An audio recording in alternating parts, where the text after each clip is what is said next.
Bonjour tout le monde. Est-ce que vous m'entendez? Est-ce que vous m'entendez? Donnez-moi une réponse.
Donc, elle porte sur l'ensemble de la chaîne transfusionnelle allant de la collecte des produits sanguins labiles jusqu'au suivi des receveurs. L'hémovigilance comprend également le suivi épidémiologique des donneurs. Cette hémovigilance possède des missions, notamment donc assurer la traçabilité des PSL du donneur au receveur pour un patient donné, surveiller les événements indésirables immédiats ou retardés de la transfusion et déclencher, si besoin, un système d'alerte, notamment donc rappel de donneurs, par exemple, et blocage des produits sanguins labiles suspects. La sécurité transfusionnelle, c'est un concept, donc le concept de chaîne transfusionnelle du don à la transfusion. Donc, on va voir aussi l'acte transfusionnel, c'est un élément de cette chaîne transfusionnelle. Il y a plusieurs maillons au niveau de cette chaîne, du groupage à la transfusion. Et bien sûr, le contrôle d'identité est très important à respecter. La chaîne transfusionnelle en pratique clinique, ça commence par l'information du patient, comme quoi il va être transfusé, l'examen pré-transfusionnel, donc avant toute transfusion, il faut des examens biologiques à respecter, et aussi des documents nécessaires à la commande de PSL, la réception des produits sanguins labiles, la vérification pré-transfusionnelle, bien sûr, le contrôle ultime au lit du patient avant toute transfusion et la mise en place des produits sanguins labiles à transfuser. Bien sûr, il faut réaliser donc la surveillance de la transfusion au lit du patient, surveillance post-transfusionnelle après transfusion, la traçabilité et dossier transfusionnel doivent être donc conformes aux règles et conduite à tenir en cas d'incident transfusionnel. On va commencer par l'information des patients. Donc l'information, c'est une information médicale contient donc l'indication de la transfusion, le bénéfice et le risque éventuellement de cette transfusion, et la traçabilité, un élément très important. L'information du soignant pour lui dire et pour insister sur le déroulement de la procédure. Et l'information orale, support écrit, indicatif, bien sûr. Les examens immunohématologiques réalisés avant toute transfusion, ça commence par un examen sur prescription, bien sûr, médicale, daté et signé. On va réaliser le groupage double détermination, le phénotype résusquel. On va rechercher aussi éventuellement la recherche d'agglutinine irrégulière, RAI. On va réaliser aussi des sérologies prétransfusionnelles. Le prélèvement sanguin, il est réalisé au lit du patient, c'est très important, avec un contrôle d'identité, étiquetage, donc l'étiquette patient. On va réaliser bien sûr 2 prélèvements par 2 personnes différentes et l'identification des préleveurs. Ça, c'est très important. À 2 moments différents, date et heure des prélèvements sur la pochette ou l'unité de sang. Documents nécessaires pour la commande de PSL. Le premier document, c'est le bon de commande de PSL qui doit mentionner donc l'heure, la date de délivrance souhaitée, l'identification du patient, l'identification du service de soins et la qualité et quantité des PSL. Aussi, la motivation de la transfusion pour transfusion de plaquettes, plasma frais congelé et aussi apprécier donc, le degré d'urgence. Les examens immunohématologiques du receveur validés, notamment 2 déterminations de groupe ABO, Rhesus et phénotype KEL, réalisation de RAI valide, inférieur à 3 jours, éventuellement 21 jours sur prescription médicale, à défaut, prélèvement pour examen immunohématologique. Nous avons 3 degrés d'urgence vitale. Nous avons l'urgence vitale immédiate, sans délai. En l'absence de carte de groupage et de RAI conforme, la transfusion, on va transfuser du groupe O négatif sans attendre les résultats des analyses de groupe et d'RAI. Deuxième degré d'urgence vitale, c'est l'urgence vitale inférieure à 30 minutes. En l'absence de carte de groupage et de RAI conforme, transfusion sans attendre les RAI. Troisième degré d'urgence, c'est l'urgence vitale relative, inférieure à 2 heures. On peut attendre les résultats des analyses réglementaires pour transfuser. La réception des produits sanguins labiles. Donc, on va commencer par la vérification du colis, concordance du bon de commande et de bon de délivrance, l'identité du receveur, ça c'est très important, la qualité du produit, la quantité des PSL, donc des produits sanguins labiles. Aussi la vérification de la qualité du transport, le temps de transport, le délai, l'intégrité et propreté du conteneur, la vérification des PSL livrés, notamment l'aspect, l'intégrité des poches de produits sanguins labiles et la date de péremption, ça c'est très important, et la température. Donc, principes fondamentaux. L'ensemble des contrôles doit être effectué par une seule personne. Donc, une seule personne qui fait les contrôles. Toute discordance, toute anomalie à la réception impose un contact avec, bien sûr, le dépôt de délivrance. De délivrance, bien sûr, de produits sanguins labiles. La délivrance en transfusion immédiate est dans un délai de 6 heures à partir de la délivrance du produit sanguin labile au dépôt. L'acte transfusionnel concerne la transfusion de tout produit sanguin homologue ou autologue. La sécurité de l'acte transfusionnel repose sur une unité de lieu, contrôle ultime d'identité et technique réalisée au lit du patient, une unité de temps, contrôle simultané de l'identification du receveur et du produit sanguin labile à transfuser, une unité d'action, c'est la réalisation du contrôle par une même personne. La préparation de l'acte transfusionnel, ça commence bien sûr avec les documents indispensables, notamment le bon de commande, le groupage, l'ARAI et dossier transfusionnel. Le matériel nécessaire, il faut avoir donc le dispositif de transfusion spécifique, notamment filtre, perforateur, dispositif de contrôle ultime. Pour le patient, donc c'est l'information du déroulement du soin, voie veineuse spécifique, sérum pour donc injecter le sérum physiologique et doit être réalisé sur un dispositif de robinet à 3 voies, prise constante des constantes avant transfusion, notamment la température, la pression artérielle et la fréquence cardiaque. Le contrôle ultime, c'est le dernier verrou de sécurité avant administration de PSL, toujours en présence du patient. Donc, toujours en présence du patient, documents et matériel nécessaire prêts, contrôle renouvelé à chaque unité transfusée, 2 étapes successives, contrôle ultime de concordance et contrôle ultime de compatibilité.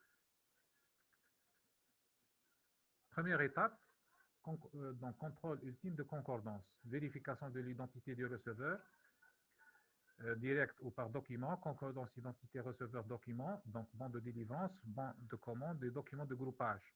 Concordance de groupe patient et étiquette PSL, transfusion isogroupe. Date de péremption, bien sûr, du PSL. Toujours au niveau du contrôle ultime. Deuxième étape, c'est contrôle ultime de compatibilité. Vérification du dispositif de contrôle ultime. Pardon.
On reprend, donc contrôle ultime toujours.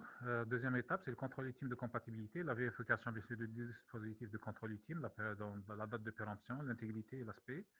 On va voir aussi la conformité, donc l'identité du patient, l'identité de l'opérateur, l'identification du kilo globulaire, résultat de compatibilité et l'interprétation de la décision transfusionnelle. Bien sûr, tout doute, donc, insiste à une suspicion de l'acte transfusionnel, appelle bien sûr du dépôt de sang et le prescripteur.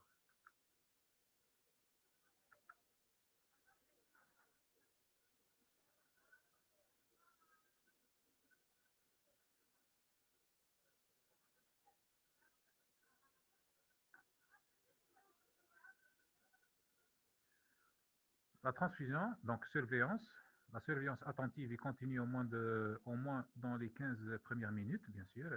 La surveillance, pardon, la surveillance, c'est une surveillance médicale, donc il faut un médecin.